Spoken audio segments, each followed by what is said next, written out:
For today's video, ipapasyal ko muna kayo sa pinakabagong pasyalan dito sa Puerto Princesa City, ang Villa Filedria. Ang Villa Filedria ay matatagpuan sa Barangay Langogan. Mula sa sentro ng syudad, mahigit kumulang 1 oras lang ang biyahe papunta dito. Kaya halina't magtampisaw sa kanilang swimming pool na ang tubig ay galing pa sa bukal, kaya siguradong napakalamig.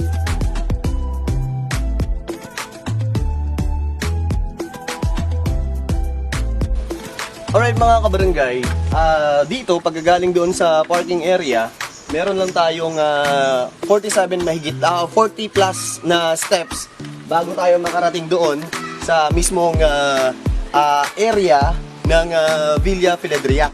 Malalaman natin kung anong meron doon, kung anong ino-offer nila doon, anong mga foods, at kung gaano kaganda ba itong Villa Filedria. Nandito na tayo, malapit na. So nakikita nyo na yung pagbati sa atin.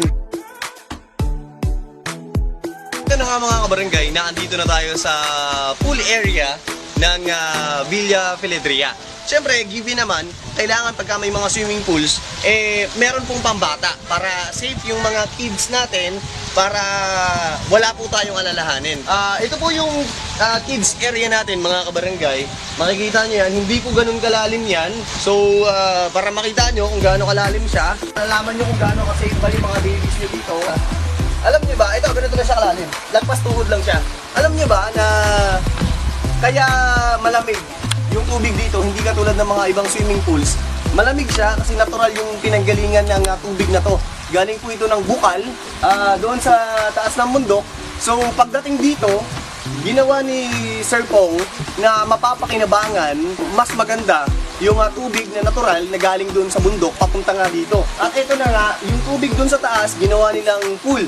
Pagdating dito sa baba, napakalamig talaga mga kabarangay. So, pwedeng-pwede siya sa summer, pwedeng-pwede siya sa bakasyon, at pwedeng-pwede siya sa lahat ng pagkakataon. So, ano pang hinihintay nyo? Tara na dito sa Villa Filedria.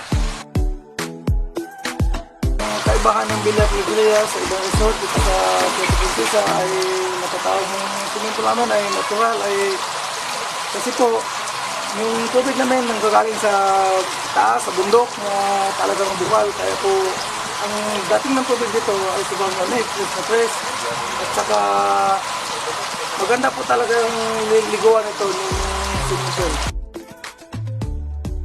Siyempre, sino ba namang magbabakasyon? Sino ba namang pupunta dito na hindi maliligo? So meron din tayong mga para sa adult, ito po naglalalim ng 6 feet. Kayo mga kabarangay, pwede kayong maligo dito, at gaya din sa kiddie pool, ang tubig po dito ay galing po sa bukal. At saka natural na natural po yung lugar, mahangin. Maliban pa doon, mga kabarangay, ang babait po ng mga tao nila dito, ng mga staff nila dito, napakabait po. I suggest na kung gusto niyo magbakasyon, mag-chillax, gusto niyo mapalapit sa nature, punta lang kayo dito sa Villa Filedria.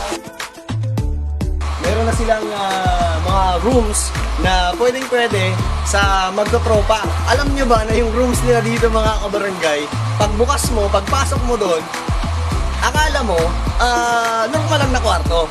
Pero pagpasok mo, merong double deck. Ganyan. Aba, meron pang triple deck. Doon kami sa taas natulog. So, ang sarap mga kabarangay. So, ito yung mga rooms nila dito.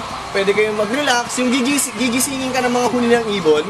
Kung gusto nyo rin ma-experience yung na-experience ko, na-experience namin, punta lang kayo dito sa Villa Filedria. At syempre, thank you very